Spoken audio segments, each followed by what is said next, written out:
గత కొద్ది కాలంగా హైడ్రా చేస్తున్నటువంటి కూల్చివేతల సందర్భంగా పలు ప్రాంతాల్లో కూడా హైదరాబాద్ వ్యాప్తంగా ఉన్నటువంటి చెరువులు కబ్జాలు కానీ ఎఫ్టీఎల్ కానీ బఫర్ జోన్లో ఉన్న ప్రాంతాల్లో అక్రమ నిర్మాణాలు తొలగించేది కూడా పెద్ద ఎత్తున హైడ్రా కమిషన్ తీసుకొచ్చి కూడా కూల్చివేతల ప్రక్రియ అయితే కొనసాగుతుంది. ప్రస్తుతం అయితే మల్కాజ్గిరి పార్లమెంట్ పరిధిలో ఉన్నటువంటి ఎల్బీనగర్ నియోజకవర్గంలో ఉన్నటువంటి కొత్తపేటలోని న్యూ మార్తి నగర్లో ఉన్నటువంటి మూసీ నదికి సంబంధించి ఆనుకుని ఉన్నటువంటి నిర్మాణాలు కూడా అక్రమ నిర్మాణాలు అంటూ తొలగించే ప్రయత్నం చేయడానికి కూడా హైడ్రా కమిషన్ అధికారులు వచ్చి ఇక్కడ మార్కింగ్ కానీ అలాగే త్వరితగతిన ఎలాంటి సమాచారం ఇవ్వకుండా మార్కింగ్ వేసుకోవడం, అలాగే ముందస్తుగా ఇది కూల్చివేతలు మొదలు పెడతామనే సందర్భంగా కూడా మార్కింగ్ వేస్తున్నారనే ఒక భయాందోళన చెందుతున్నారు ఇక్కడ ఉన్నటువంటి స్థానికులు. ప్రస్తుతం ఈ కూల్చివేతలను అడ్డుకోవడానికి కూడా మల్కాజ్గిరి పార్లమెంట్ సభ్యులు ఎల్బీనగర్ నియోజకవర్గం సంబంధించినటువంటి కార్పొరేటర్లు కూడా పెద్ద ఎత్తున వచ్చి ఇక్కడ ధర్నా అయితే చేపట్టారు. ప్రస్తుతం ఎంపీ ఈటెల రాజేందర్ గారు ఉన్నారు, వారిని అడిగి మరిన్ని విషయాలు తెలుసుకుందాం. గత కొంతకాలంగా హైడ్రా కూల్చివేతల సందర్భంగా పెద్ద ఎత్తున చిన్న పెద్ద తేడా లేకుండా అన్ని కూల్చివేతలు జరుగుతుంది, ఎలాంటి నోటీసులు లేకుండా జరుగుతుంది.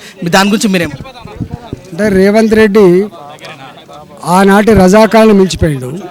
ఆయన ప్రజాస్వామ్యబద్ధంగా ప్రజల కోసం ముఖ్యమంత్రి అయినని చెప్పి భావించట్లేదు. నేను పేదల గుడిసెలు కూలగొట్టడానికే వచ్చిన, పేదల ఇళ్లను కూలగొట్టడానికే వచ్చిన, నేను ఏం చేసినా నన్ను అడిగేవాడు ఎవరు లేడు, నాకు పోలీసులు రక్షణగా ఉన్నారు, నాకు ఐఏఎస్ ఆఫీసర్ల రక్షణ ఉన్నటువంటి ఒక మూర్ఖ ప్రయత్నం చేస్తున్నాడు. ఇవాళ మీరే స్వయంగా చూస్తున్నారు. ఇక్కడ మేము ఎప్పుడో 30 ఏళ్ళ క్రితం 40 ఏళ్ళ క్రితం కొనుక్కొని కట్టుకున్న అపార్ట్మెంట్లు, కొనుక్కొని కట్టుకున్నటువంటి ఇళ్ళని ఇవాళ హైడ్రా పేరిట కావచ్చు, లేకపోతే మూసి ప్రక్షాళన పేరిట కావచ్చు, ఇది బఫర్ జోన్ అని, ఇది ఎఫ్టీఎల్ అని చెప్పి ఇవాళ ఎవరిచ్చింది మీకు అధికారం?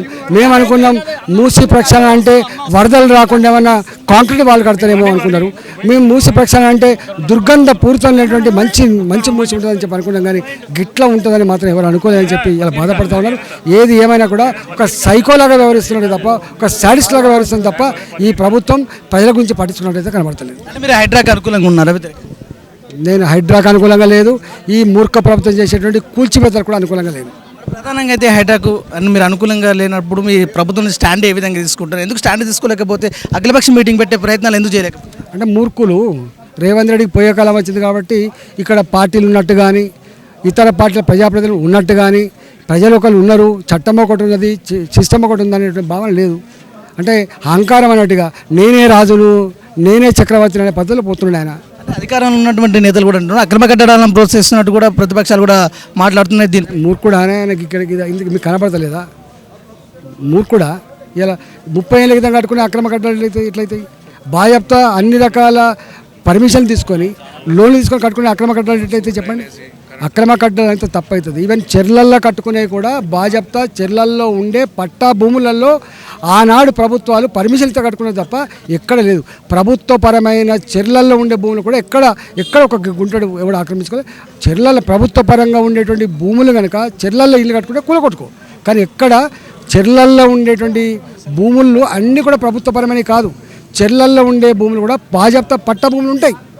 ఆనాడు ఈ చెర్లు పారకం లేదు, ఈ చెర్లు వ్యవసాయం చేస్తలేవు, ఈ చెర్ల కింద గుంటడి భూమి వ్యవసాయం అయితే లేదు, చెర్ల పైన లోపల కూడా వ్యవసాయం లేనప్పుడు మా భూములు ఎందుకు మీరు వచ్చేస్తారని చెప్పి వాళ్ళే మట్టి నింపుకొని ప్లాట్ చేసుకొని పర్మిషన్ తీసుకొని ఇల్లు కట్టుకున్నారు. వాళ్ళు నువ్వెవడివి అసలు ప్రూవ్ చేయి, నేను ముక్కులు ఎగరేస్తా. ఒకవేళ కనుక ఇవాళ నల్ల చెరువులో మీరు కూలగొట్టారు, నల్ల చెరువులో మీరు కూలగొట్టింది కనుక మీ భూమి అయితే నేను ముక్కులు ఎగరేస్తా. నువ్వు వస్తావా చెప్పండి? నువ్వు గంత గొప్పడివి అయితే ఎందుకు సాటర్డే నాడు ఎందుకు కూలగొడుతున్నావు? ఎందుకు సండే ఎందుకు కూలగొడుతున్నావు? నీకు దమ్ము లేదు, నీ దగ్గర బేస్ లేదు, నీకు సిస్టమ్ లేదు. నీకు అంటే జడ్జిల మీద నీకు నమ్మకం లేదు, నీకు చట్టం మీద మీకు నమ్మకం లేదు, కోర్టుల మీద నమ్మకం లేదు, దొంగల్లాగా వచ్చి మీద పడుతున్నారు మీరు. ఇది ప్రధానంగా హైడ్రా కూల్చివేతల సందర్భంగా కూడా మల్కాజ్గిరి పార్లమెంట్ సభ్యులు ఈటెల రాజేందర్ అయితే కొత్తపేటలో ఉన్నటువంటి ఇక్కడ ఉన్నటువంటి హైడ్రా కూల్చివేస్తున్న సమాచారం మేరకు ఇక్కడికి ఎత్తుకు వచ్చారు. ఈ నేపథ్యంలో బాధిత అండగా ఇక్కడనే ధర్నా చేపట్టారు. ప్రస్తుతం ప్రధానంగా ప్రభుత్వం తీసుకున్నటువంటి చర్యలు మూర్ఖపు చర్యలుగా మూర్ఖుడిగా వివరిస్తున్నట్టు కూడా వారు కామెంట్ చేస్తున్నారు. కెమెరామెన్ గురుమూర్తో మహేష్, హైదరాబాద్.